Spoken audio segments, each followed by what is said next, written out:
Dito guys, galing kami ng White Hills. So pauwi na kami ng Kidapawan. So hindi ko masyadong kabisadong lugar na to kasi baguhan lang ako nag-travel dito, pero napakaganda mag-travel sa lugar na to. Napakatahimik at ang ganda mag-ride. Dito maganda mga guys mag-travel. Maraming mga view na maraming ka makikita, katulad yung mga bundok na yan. Tapos ang ganda rin ng kalsada, tapos napaka peaceful ang lugar.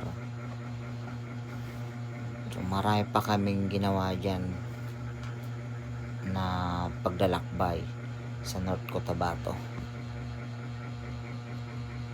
So doon sa next video ko sa upload, sa Balbon Resort naman kami. So napakaganda rin, napakalamig mag motor. Mas maganda kung madami kayo. So nga lang, lang kami dito, dalawa.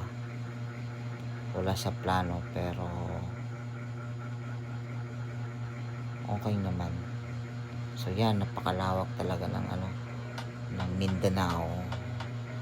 Pero dito yan sa North Cotabato, napakaganda ng mga bundok nila. Kasi yung iba natatakot pumunta sa lugar to, pero hindi. Pag nakarating kayo dito, baka hindi na kayo babalik sa lugar nyo. Ang ganda. First time ko mag-travel dito, pero sulit na sulit. So paano guys, hanggang dito na lang. Babu.